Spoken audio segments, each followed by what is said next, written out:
Today it is an absolute pleasure to be able to introduce you all to the very talented photographer Kaisa Siren.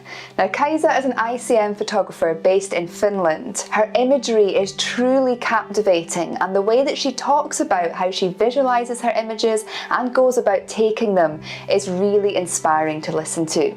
Not only is she a talented ICM photographer, but she's also one of a trio of women who set up the online community, the ICM Community Network. It's a great place where people from all over the world get together online to share their ICM images and learn the techniques that the women use themselves. So everybody, please join me in welcoming the very talented Kaisa Siren.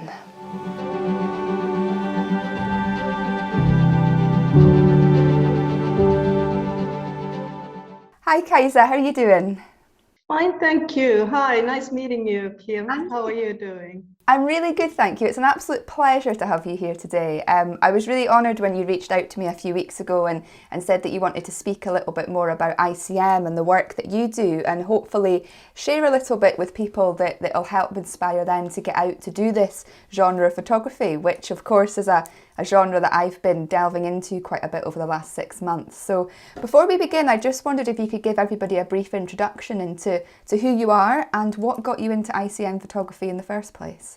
Okay, well, I'm Kaisa Siren. I'm a professional photographer, and I live up in the northern part of Finland, in Lapland, right at the Arctic Circle. I do quite a few things in terms of photography. I am a photojournalist. That's my day job. So I work for very many magazines and newspapers and do photo shoots all around in Lapland, mainly photographing people. Not so much newsworthy goes on here, so we don't have this news action as such. And so that's my day job. It's a lot of fun. I love it. It's so versatile. And then as my hobby, I do artistic photography, and that's all ICM work. And that I do in the evenings and weekends and in the summertime, 24 hours, because we have 24 hours of daylight. And then I also run a gallery here at the Arctic Circle. I'm sitting in my gallery at the moment. So I hold exhibitions by other artists, 5-6 exhibitions per year. But this is kind of an art event house, so we hold also workshops and all sorts of courses, starting from yoga, ending and meditation, painting and drawing, and everything in that between. So there's quite a bit of action here. And that is also kind of a hobby. It's not really a business, but it's a lot of fun to do. And I was trained as a photographer. I studied in Canada, and I specialized in photojournalism at that time. But I did work 15 years in tourism business. I stopped that 20 years ago, and then I came back to photography. Brilliant. You've got a lot of different strings to your bow there. It's incredible to be able to have all those different genres of photography in one. And I think one thing people often say, when you do photography professionally, how do you manage to enjoy it in your personal life? And that's kind of what's got you into ICM. You do all your photojournalism stuff during the day, and then ICM is like your passion, your creativity, and the hobby that you enjoy. So how did you actually start beginning doing ICM specifically? Well, I was traveling in Iceland. I was on a bus tour for a week in 2004. And the weather was terrible, and we traveled around all those beautiful landscapes, but we couldn't see anything because it was all gray and all the clouds were right down to the ground, and it was raining. So I just started to entertain myself by taking pictures from the bus window of the soil, of the land, because the soil of Iceland comes in all colors of rainbow.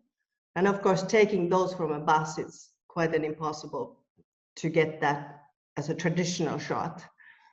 So they all first, of course, turned out very blurry, but then I realized what I have to do and how I have to adjust my shutter speed and etc. And they turned out actually quite good, which was a surprise for being the first time. And when I came home, there was a restaurant which was being renovated here. And I showed the pictures to the interior designer who was doing the interior design. And she really liked them, and they ended up at the restaurant wall. And so I was like, yes, this is my thing.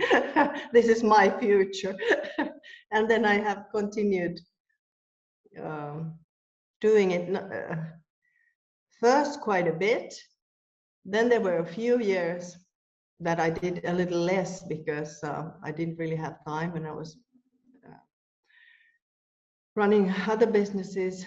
But then 2015, 16, 17, then I got more and more involved, because then I was really involved in the photojournalism, and I felt that I need to do something very different during my free time. I didn't want to repeat the same projects or traditional documentary photography during my free time, because that wouldn't charge my batteries. So then I got really heavily back into ICM.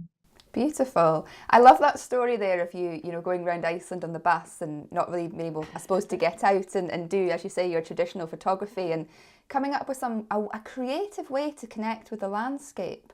And ICM is incredible. I mean, I find that if I go out to do your sort of generic landscape photography, for instance, which is what I initially started doing, you know, if you don't get the right weather or the right light, it's really difficult to get a good image.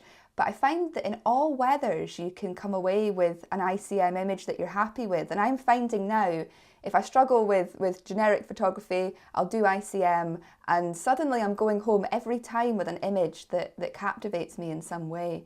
And it's beautiful. So it's lovely there for you to share how you actually got into it, because it's quite a fascinating story in many ways. And yeah, do you find that, you know, ICM allows you really to really connect with the world in a new way, see it in a new way, but also come away with images pretty much every time you go out that you can have some sort of connection with?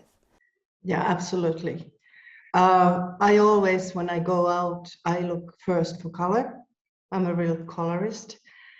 And I look color contrast. I look for color contrasts. And then when I see them in the nature, then I concentrate on that. And they can be really tiny things, you know, something that you normally just pass without noticing. And then I concentrate on those. And yeah, I always get something. I mean, I always take hundreds and hundreds of images, but I always get something, regardless of the weather or the light. But I first look for the color, and then light comes secondary. Of course, it's important, but you can also do ICM without having a great light. And I think the most fun is that you can take pictures of any subject, anything which you wouldn't otherwise in traditional photography even see or consider at all. Boring things, like I was sitting in a plane and the sun was coming really nicely on the wing. So I took some shots of the wing of a plane, which I would never normally do. And they turned out really good. Amazing. I think that leads really well there onto the mindfulness aspect, I think, of ICM. And I've noticed that since I started ICM, I've started looking at the world in a new way. And as you say, beginning to look at things that originally you would think that's not going to make a good image, and suddenly you're photographing it and you're coming away with these beautiful, abstract, fine, just incredible photographs that look almost like paintings. Yes. So yeah, there's really definitely that mindfulness aspect there, definitely, isn't there? Yeah, absolutely. When I go out to shoot, I don't think of mindfulness as such, but I guess it happens. I mean, you are very much in that moment. Everything else is closed out of your brain. You concentrate so heavily in just that second and that moment, and seeing and listening and hearing. So I guess that is kind of mindfulness, even though I don't practice it as such. But I have noticed that when you do ICM versus traditional photography, my pace really slows down a lot. I mean, I walk much slower. and I concentrate more on seeing and looking at things and small things and noticing. I concentrate more on noticing things. And then I can stay at one spot forever, much longer than I would if I just took an ordinary, a landscape shot. I would stay there maybe 10 minutes or something and then go look for something else. But now I can stay in one spot and take photographs for half an hour easily, even an hour, and I haven't even noticed that an hour has gone by. Because you always find new perspectives and new compositions. And so, yeah, it's really relaxing, even though I find that if I shoot 2 hours, that's about the time that my concentration is good. And after 2 hours, you really feel like you need a break, not necessarily to stop, but you need a break and sit down and maybe have a bite to eat or a cup of tea or something. So that I find that you can't do it for like many hours without breaks. It's interesting there how you explain that you've never done, thought about it really from a mindfulness perspective, and you don't go out and actively practice mindfulness, but it naturally happens when you're doing this style of photography. And I found that, I'm the same. I've never done an official course in mindfulness or really read that much about it. But I came to realise about a year or so ago that I've been doing mindfulness for so long now without realising it. And I've been teaching people it without realising it. And I think it's so beautiful because I think it's so innately within us. And then we're living in this world now where mindfulness is being spoken about so much. And I think us creative people have been doing it for years. And it's such a powerful thing that we've just innately known to do this and to connect with the world around us by doing it. It's just beautiful, just beautiful. Absolutely, and I'm sure that we have been doing it before the term was even created. Yeah. And I'm the kind of person that I have to get out in the nature every day. Like I need my forest walk, whether it's with the camera or without the camera. I also do, because I have 2 dogs. So I take them out in the forests, and then I usually don't have my camera, especially if I have my husband with me, then I don't have a camera. But if you just go and take the dogs out, then usually the camera stays home. But a lot of times when I go and do photography, the dogs come along. But I really need to be out in the nature every day to just charge your batteries and slow down and blood pressure and, clear your mind. And the best ideas usually come when you go out for a walk and you don't think about them consciously. And all of the time, just from the back of your mind, bing, this is how I do it.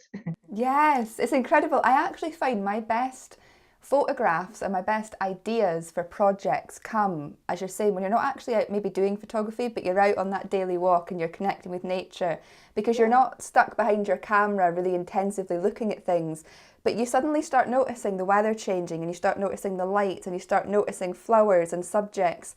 And then when you do go out with your camera, maybe later that day or the next day, you feel more connected to it because you had the day before or whatever, you were just mindful, just looking at nature and connecting with it. And that's something that I'm trying to teach people now, is actually the best photographs aren't always composed or thought about when you're behind your camera. They often come and are visualized when you're just out walking in nature and not really engaging in photography specifically, but the ideas just come to you, and it's so beautiful to hear that you have that experience as well. Yeah, I very much have that experience. Also, I remember when I worked in the travel business and there were things that you had to solve, and when you were sitting at the desk, you just didn't know, how am I going to solve this thing? And then after you go for a walk, and after walking half an hour, hey, this is how I do it. So it really works. It really works. It definitely does. And I think on that note, I'd like to take up some of your images now, specifically some of your nature shots to showcase what you've been speaking about. So this image of yours really spoke to me because of the colours. And you've already mentioned how much colour plays a big part in your photography, and the purples and blues in this image are beautiful. Can you just explain, your kind of thought process behind this image and what captivated you to capture it? Yeah, this is one of my favorites And I have to admit that purple is my favorite color. I'm the kind of person that when I wake up in the morning, I have a very strong color in my head and in my mind, like kind of today is going to be purple or today is going to be orange or whatever color. And often when I did on that day, when I go out to photograph, I subconsciously go and look for that particular color. I may not find it or I may find it, but I'm driven by color. And this particular picture is taken on the 2nd of January, excuse me. Like I say, I live at the Arctic Circle, so the day is very short here in January. And a lot of people think that we don't have daylight at all, but it's not quite the case. We have. It's like first it's dawn and then it's dusk. And that happens between 10 and 2 o'clock. But the colors are just stunning usually in the sky. So you get all the colors of the rainbow during that 4 hours. And the sun doesn't really show up, but you have these wonderful colors. And this picture is kind of a continuing my tradition from Iceland. I took this from a car, and I take a lot of photographs while my husband is driving. We drive long distances here. So I still entertain myself by taking pictures. And we were driving somewhere in the morning and there was this stunning sunrise. And I was taking photographs all along. And some of them turn out very good and most of them don't turn out at all. But this happened to work. And I have learned that when you drive from a car, when you shoot from a car, when the car goes, say, from right to left is the movement of the car, and you move the camera from left to right, so to opposite direction. At certain point, the movement of the camera and the car meet, and you get all this sharp detail like you see in the trees here. And it's really amazing. It usually happens mostly when there is a bend on the road. Because when the car reaches like the high point of the bend, its movement slows down the most. And if it happens that the car's movement and the camera's movement meet there in that very point, then you get this sharp detail. But yet you still get this nice painterly image and texture on the image. That's beautiful. I've never thought about, this is obviously relating back to your bus, what got you into ICM. I've never thought about doing it from a car. I mean, it's probably because I'm very rarely a passenger, I'm nearly always the driver. But now that you're speaking about this, I suddenly want to go into somebody's car and have them drive me around beautiful places in nature and try this out. I never thought about that as a way to do photography. I think that's really interesting actually. And I think one thing that I'm always very mindful of is, I do a lot of walking and go out in nature, but I've just thought there about people who maybe have disabilities, who want to get, connect with nature, and they may struggle to walk places or access places. You've just given an incredible idea there of ways that people who maybe who physically can't get about can still do photography and still be creative. I love that. That's beautiful.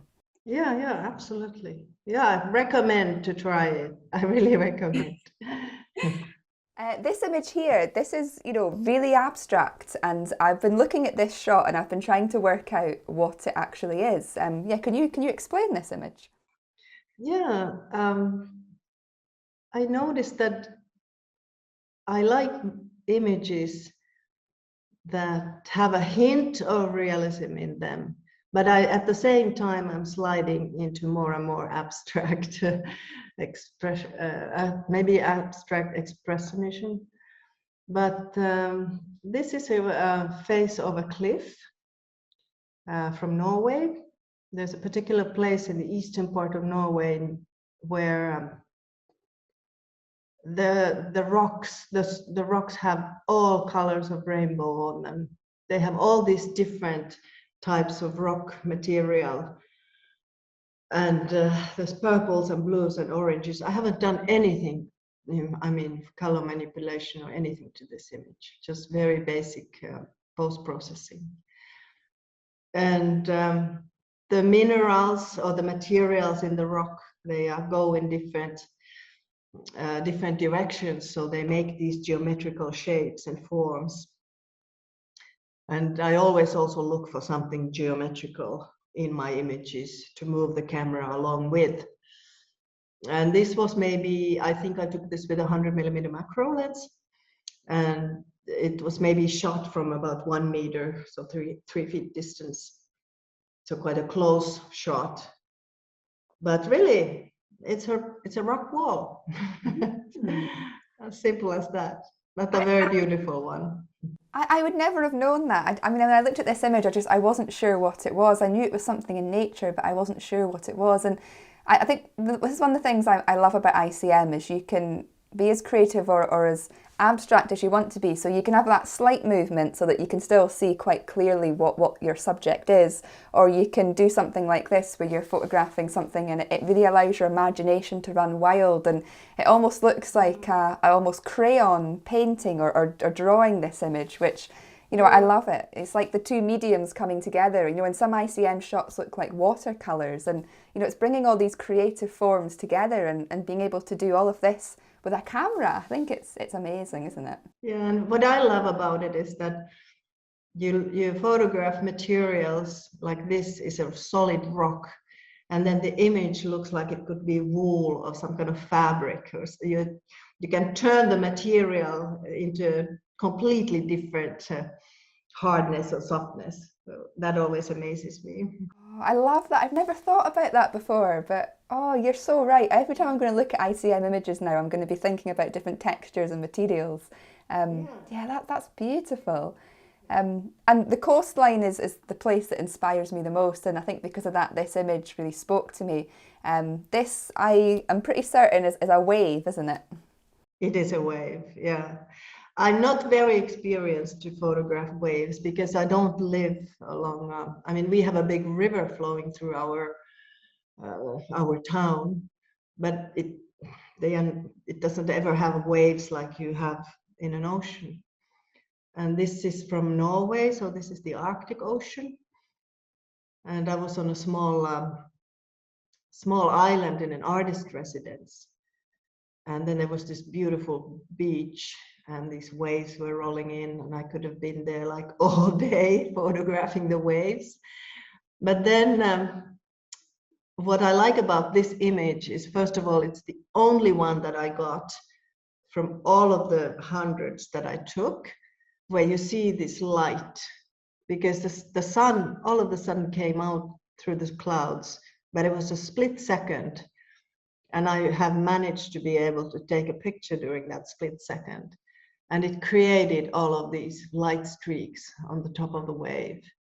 I very often don't like the light streaks in ICM photos, especially if they are created by artificial lights. But I think in this one, it works perfectly. And it follows really nicely the form and the shape of the wave itself.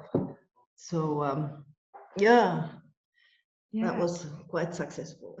Definitely. No, I would agree. I think what I love about this shot is you've got the lovely motion of the water at the bottom and the whites, and then that light, it almost adds a sparkle and an almost magical feel to the image, which is really beautiful, and it looks very different to any wave shot I've ever seen before, which, you know, really, really captivated me.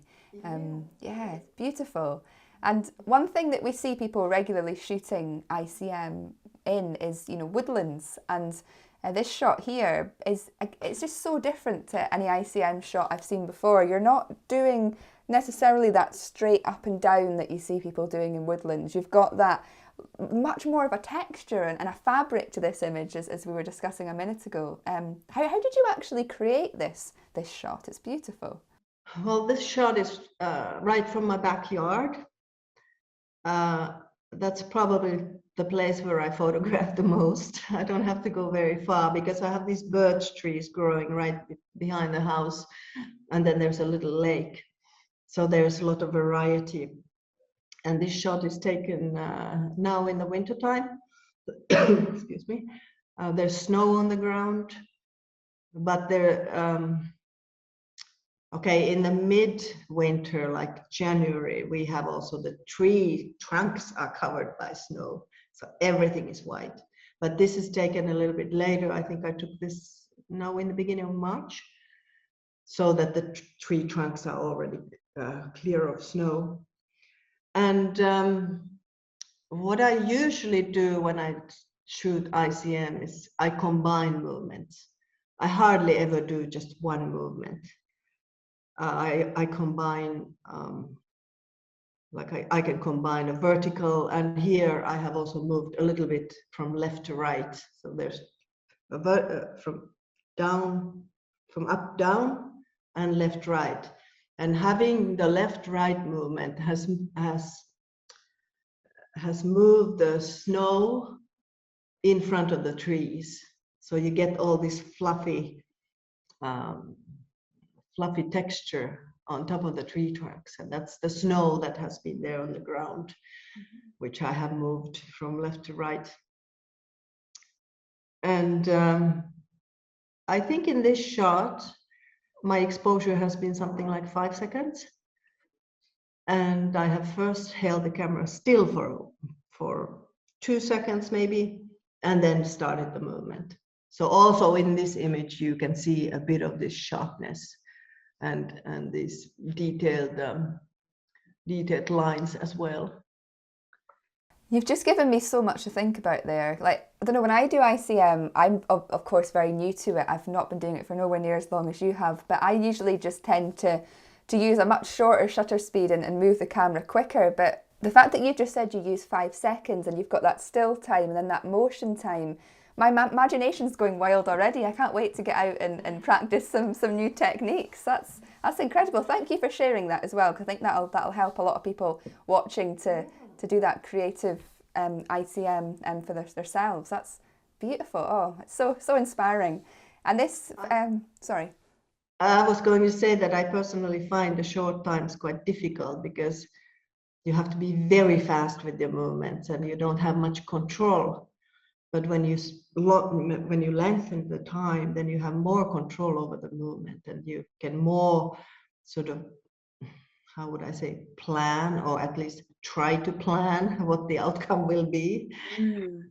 So I usually use always at least half a second and longer.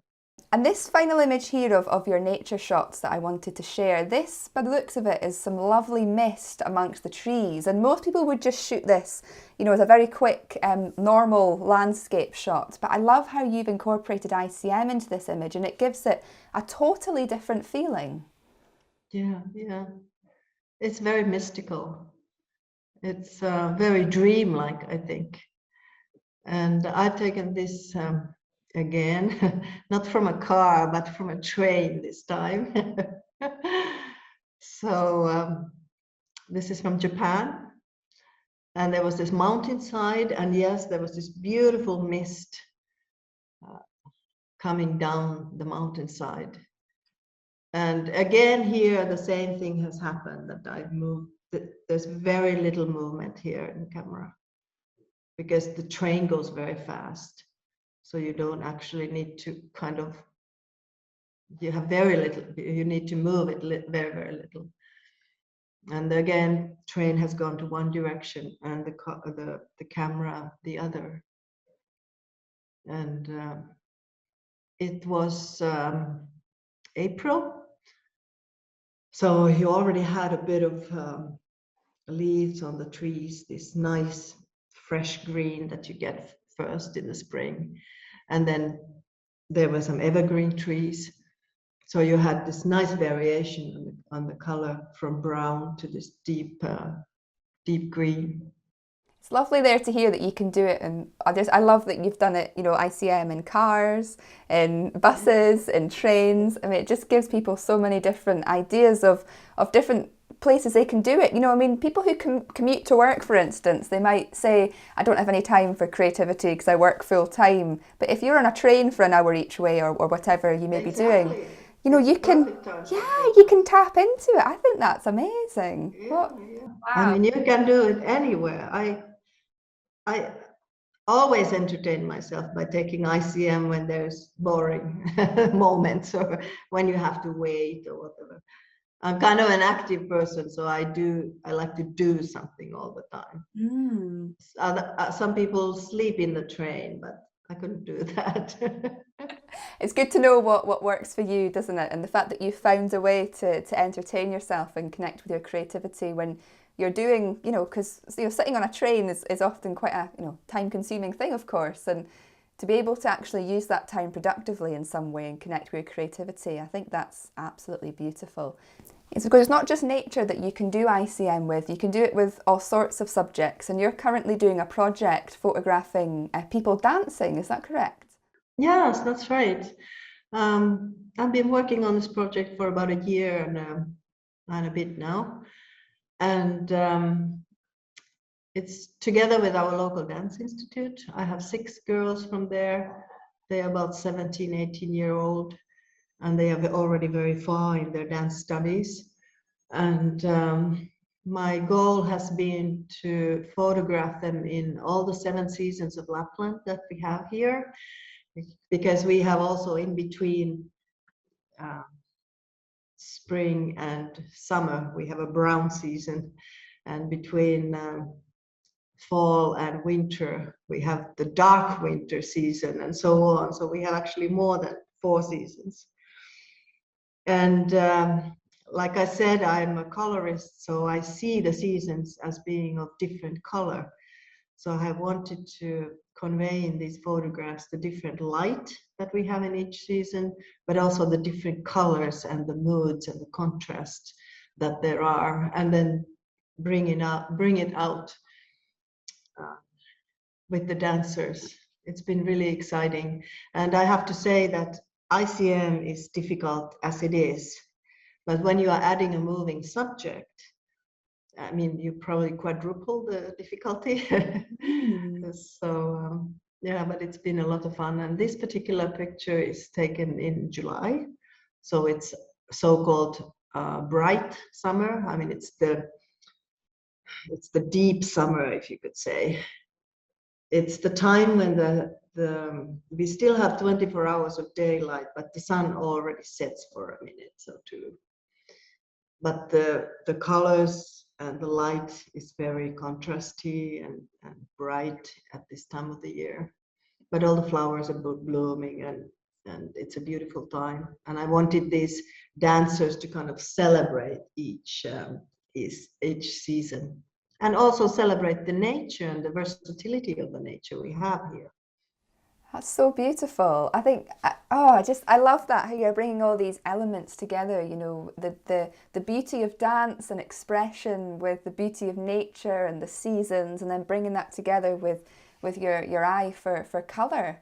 I think that's just such a beautiful thing. I love listening to you explaining these, because my imagination is just going wild, and listening to how you're connecting with this, and your visualizations that you're having of what you want to create, and then how they actually come to fruition when you click your shutter. I think, it's such a beautiful thing to listen to. I'm guessing when you're photographing images like this, are you using faster shutter speeds because the dancer's moving, or are they moving quite slowly? How does that work?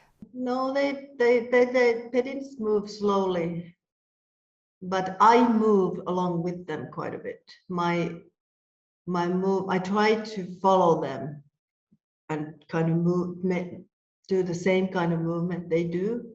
They have a choreography which they repeat, which is very short, like 30 seconds or 40 seconds, and they keep repeating it. So I learn it, and I learn to see and remember which way they go, because if you don't do that during the half a second or 1 second exposure, when the shutter is open and you don't see anything, you lose them. So you kind of need to know which way they go and which movement comes next. That's so to be able to move in the same direction. But I used not more than a second ever, but between half a second and a second, Okay. varying a little bit. That would be, oh, I think it must be such a beautiful thing to do a full immersive experience there for you, just moving with the dancers. And while you're doing your photography and your creativity, you're so involved with their world that you're having to move with them. And I think that's such a beautiful thing to be able to do it. I think this is what I'm realizing about photography is it's a full like sensual experience. You're engaging all your senses and you're moving and you're connecting and watching and listening. And it's just, when you bring all that together, the artistic expression of photography becomes so much more powerful, so much more powerful. It's beautiful. And this is another one of your images of a dancer, and I'm guessing this was taken in snowy weather. Yeah, this is taken in December, so the darkest time of the year, when we have the shortest day, and this is the time when practically everything is white. So the ground is white, but all the trees are also white. So you have very little contrast in the landscape as such. And this was actually on a day which was cloudy. So the light was very low, really low. But that was what we wanted. I wanted to have that weather. I wanted to have that dark kind of mood because it is the darkest time of the year. But still, I didn't want to shoot like I wanted to show that we still have light here, even though the day is short. And I didn't want to have the colors of the day in this particular season. I wanted to have the colors come out then in different seasons. Even though I said earlier that we have very nice colors throughout the time, but of course it's not every day. We have a lot of gray days as well, but gray is also a color. Yes, it's very good to mention that, isn't it? 'Cause I think people often think that whites, greys, blacks, there's different shades of each of those. And within them, as you say, particularly grey, there's so many different shades of grey. And there's so much beauty in grey. And I think when you compare this image to your last one, you can really see the difference that the time of year, the difference that colour as well has on the image. You know, this one's a much more of course, darker, more mysterious image. It evoked completely different emotions to what the last one did. And I'm starting to realise how important colour is in evoking emotion within photography, but also, you know, through doing ICM and having that motion in the image as well, and how everyone will look at this image and feel and connect with it in a different way. The photography becomes so much more meaningful. It's just, the artistic expression is just, yeah, it's so, so beautiful. There's one last image that I wanted to speak to you about, and it's this shot here of birds. Now, a few times over the last few years, I photographed birds flying, but as long exposures, so over about a second, and the birds are flying through and you're seeing their wings flapping. But I've never thought about doing it from an ICM perspective, like you have in this image here, and having not just the birds, but I'm guessing that's a mountain or a hill in the background as well. Having the whole image, you know, blurred together. I love capturing the bird motion of their wings and the movement of them moving through the sky. And this image is lovely. I'd love you to speak through this shot and your thought processes behind it. Well, this is also taken in Norway on that island where I was in the artist residence in January, and I must say that birds and ICM is quite a difficult combination, and it really depends on the bird itself, what kind of shutter speed you need to use, because some smaller birds, I mean, they're so incredibly fast. But if you have bigger birds like seagulls are good to start with, or even eagles, which are big and slow, they are, if you are lucky enough to be able to shoot them, they would be probably the easier ones to start with. But I was working on a series. I created a series on that island, this imaginary person who lives on the island and wants to stay on this deserted island even though all other people have already moved away. And I wrote a little text on it describing the person and the conditions. And it says in the text that she doesn't she doesn't long to go with the birds. She doesn't, something like that. She doesn't long to move or migrate with the birds. She wants to stay on the island in the winter. And I was desperately needing this picture of the birds. And luckily, there were quite a few seagulls flying back and forth. So I was able to try to get the shot with them. And this was a very nice light. I mean, in that part of Norway where I was, the day was also really short in January. But there was this time that the sun came horizontally and hit the birds, so you could get these nice colors and a good light on them. You can really see that I think the light, that orangey colour hitting the side of the birds, it really makes this image. You know, if you didn't have that, it wouldn't have probably had the same emotive. Yeah. And I like the mountainside on the background because it brings perspective, and you can feel the massiveness of the mountain on the background, and then you have these fragile birds flying by. So beautiful.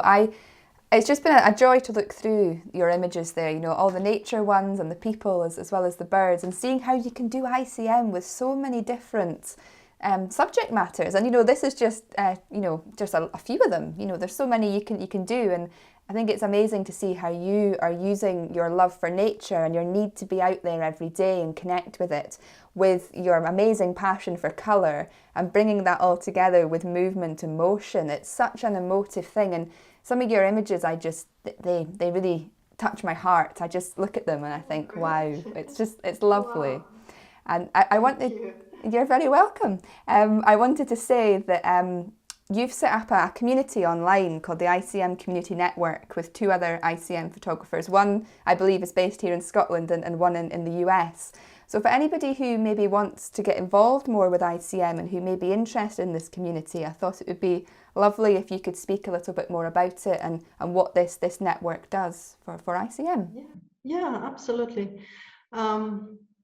This all started about a little more than 2 years ago. I was contacted by Stephanie Johnson, who's an ICM photographer in the United States. And she had this idea that she wants to put together and start to publish a magazine, an e-magazine, which concentrates on ICM photography. And she had seen some of my work in Instagram, of all places. So she contacted me, and I was featured in the first issue, and then our collaboration started from there, and I'm collaborating for the magazine now since then. And then Morag Patterson, who's from Scotland, was also contacted by Stephanie, and she was also featured, and she also collaborates for the magazine. And then both of us, not even knowing one another at all, Morag and myself, we both of us got this idea one day that we could run a workshop, online workshop for international market. And we both contacted Stephanie at the same time, asking if she would be interested and if the magazine could promote it and we could work together. And then it started from there. We decided that we run the workshops, and the first workshops were in January 21, so about a year ago. So all 3 of us put the workshops together, and we ran 2, and they were really successful. They were not like beginners courses, but we concentrated on storytelling through ICM images, which is quite a challenge as it is. And then, as a continuation after those 2 workshops, Stephanie got this very strong idea of the learning community. And both Morag and I were first a little bit like, what is she talking about? Because I'd never been part of any communities this type. at all before, so it took me a bit of time to actually, process the idea and understand. But then once we did understand the potential and the need, then we quickly organized ourselves, and June last year, 21, we opened the doors and started the community. And it has been very successful. So it's 1 year soon that we have been running it. And it works so that we have live sessions. In a live session, we introduce a theme, and the people can work on that particular theme. It runs for 2 months. And then during the 2 months, we provide content about that particular subject and theme, content that we, all three of us, create. They can be in forms of articles or videos or etc. And then we have 2 more live sessions where we do reviews of the pictures and images that the people have been producing. And you're not forced in any way to work on that particular subject or theme. You can choose whatever you want and still post images for reviewing and participate. But yeah, people are quite excited about the theme, and the themes are quite open. They are quite wide. For example, we have had something like water or architecture or color blue. So people can then interpret the theme any way they wish on any subject they want. And then we also have guest photographers, both live and recorded, and so on. And we have about 240 members at the moment. Incredible. Yeah, and it's been so much fun. I must say that I never could have imagined how much fun it is. And it's very, I can concentrate on ICM, and I learn, of course, a lot all the time myself, and I can experiment with different subjects and techniques and so on. And I can provide the content, and people can learn from that, and they can enjoy it. So it's really great. Oh. And it works really well, and we have a very good spirit and atmosphere there. And we also run the live sessions so that one on Saturday is geared towards North American and European people, and then we do the same geared to Australians and New Zealanders. Oh, that is so beautiful. Do you know, I'm realising more and more the power of the internet, and when people can get together in a positive way to do something like this. I mean, that sounds like the perfect community. You're literally allowing people to 100% be themselves. You're teaching them stuff in the process. You're giving them connections, and you're allowing people to express themselves in such a positive and empowering way. And I've noticed actually it's kind of the way the world's going. If you tap into it, there's all these incredible communities being set up just now, and I'm starting to find so many incredible communities and meeting so many new people all over the world because of the incredible technology we have. And of course we wouldn't be speaking today if it wasn't for the internet. It's amazing. It's so powerful, isn't it? It's beautiful. So amazing. I'm so amazed every time I open the Zoom and I see the people in New Zealand. I'm like, this is not true. I'm sitting here at the Arctic Circle and they're down there, and we are connecting and speaking as if it was as if they were sitting at the same table. It's really amazing. I'm still amazed every time. It's a lovely feeling, isn't it? I think, you know, we've all realised how important technology is, and people were really reluctant about things like Zoom initially, or weren't they? But now it's like, I feel like I'm in the room with you. It's amazing. And you know, when I told my partner that I was interviewing you today and where you live, he was like, what? You're interviewing somebody that stays in the Arctic Circle? And I said, yes. And he's like, wow. And I think it's so amazing. I think the more people that can tap into these positive, uplifting communities and raise the vibration around us, it's just, it's so beautiful. So beautiful. And I must say that we are, the three of us, it is so amazing. We have never met in person. And I mean, we have become friends and we know each other. And it's like we've known each other for a long, long time. And we have never met in person. It's quite amazing. But we are very lucky that we have found each other because everything has worked so well, and we have, you know, like full trust within one another, even though we never met. Because you can also meet all kinds of other people through the internet. Yes, you can, but I think if you're in a positive, uplifting place and you're connecting with the right communities, then you don't attract that negative people. You know, if you're so, and obviously your community is 100% positive and uplifting and beautiful. I think I'm going to have to go and join it now because it sounds incredible. Yeah, please do, please do. We have so much to offer, really, and we put together. After the first 6 months, we put together a members exhibition on those themes that we already had so far, and some most amazing work, really. And there's people who have been doing ICM of all levels. I mean, there are beginners and some who have done a little more and some who are very experienced. So you always find someone to ask help from, and you always see so many different types of work. Yeah, please join us. I think I definitely will. You've definitely inspired me too, and what you're doing is a sort of community that I want to be a part of because it's so uplifting and beautiful. And on that note, I just want to say if anyone else is interested, there'll be a link to that in the description box below. But yeah, Kaisa, thank you so much for your time today. It was an honour to speak to you, and thank you for reaching out and asking me to interview you because I've thoroughly enjoyed it and I've learned so much, and I feel so inspired now. So inspired. Thank you. Thank you so much for this opportunity, Kim. Really, thanks so much. I was so glad when you responded to me quickly and with a positive response. So yeah, super nice. Thanks so much. I hope your viewers will enjoy as well, and I hope they will learn and they get excited about ICM and try it out, because I do recommend it. It has no boundaries, it has no limits. It's really liberating. Love it. That's beautiful. Thank you so much. Again, much appreciated. Thank you.